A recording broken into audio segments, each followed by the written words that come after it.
Rekrutmen calon aparatur sipil negara ASN, yang semula direncanakan Juni ini ternyata diundur.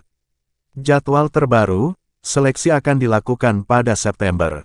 Pemerintah menyiapkan lebih dari 1 juta formasi. Rekrutmen ASN dimulai September tahun 2023, tanggalnya belum ditetapkan, ujar Menteri Pendayagunaan Aparatur Negara dan Reformasi Birokrasi, Menpan RB, Abdullah Azwar Anas. Anas tidak memerinci alasan molornya proses rekrutmen ini. Namun, dia menyebutkan, masih ada beberapa instansi yang belum mengirim usulan untuk formasi CASN. Karena itu, angka formasi CASN masih bisa berubah.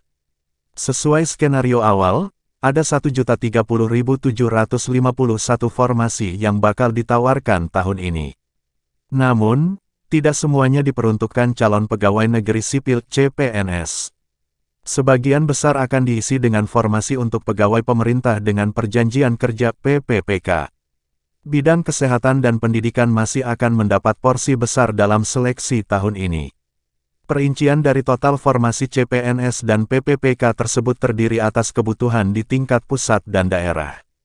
Untuk tingkat pusat, formasinya antara lain tenaga dosen 15.858 orang, PPPK dosen 6.742 orang, PPPK tenaga guru 12.000 orang, PPPK tenaga kesehatan 12.719 orang, dan PPPK tenaga teknis lainnya 15.205 orang. Instansi daerah terdiri atas PPPK guru 580.202 orang, PPPK tenaga kesehatan 327.542 orang, dan PPPK tenaga teknis lainnya 35.000 orang. Selain itu, terdapat alokasi PNS lulusan sekolah kedinasan 6.259 orang. Menpan RB saat rapat terbatas dengan Presiden Joko Widodo, Anas melaporkan bahwa pihaknya telah melakukan reformasi birokrasi. Banyak hal yang berubah untuk ASN. Hasilnya diharapkan berdampak pada layanan masyarakat. Arahan Presiden, birokrasi tidak boleh berbelit-belit dengan tumpukan kertas. Beliau berharap birokrasi menjadi lincah dan cepat, kata Anas setelah ratas. Hal itu diwujudkan dengan banyak hal. Yang sudah dilakukan di Kementerian Pan RB adalah memangkas jabatan. Dulu ada 3.414 klasifikasi.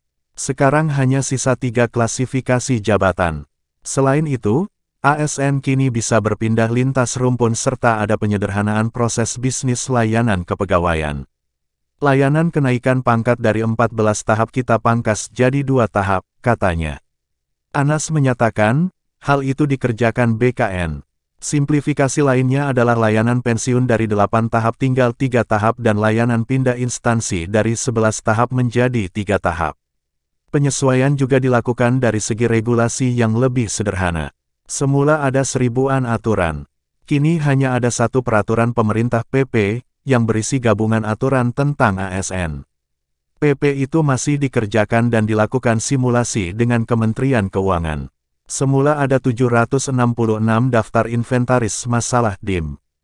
Kini tersisa 48 DIM saja. Kalau ini selesai, PP ASN juga segera selesai, ungkapnya.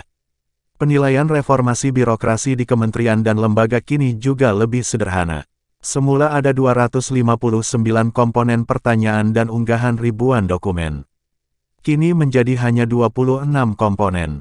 Anas berharap reformasi birokrasi yang bagus bisa berdampak pada penurunan kemiskinan dan peningkatan investasi. Jadi, kalau RB reformasi birokrasinya bagus, kira-kira kalau kemiskinannya turun, investasinya meningkat, katanya. Anas menilai langkah yang dilakukan ini merupakan penyelesaian di hilir. Selama ini orang kalau ngurus RB kadang harus ada konsultan di hotel bagaimana nilainya supaya naik. Sekarang tidak lagi, langsung ke dampak sehingga rakyat bisa lebih merasakan, tuturnya.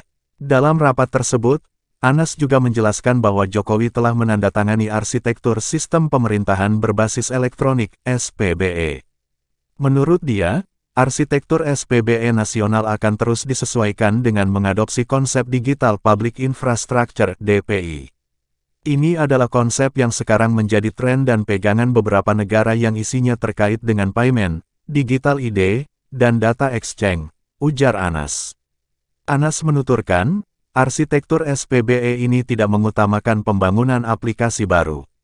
Sebab, saat ini telah ada ribuan aplikasi pelayanan pemerintahan berbasis digital.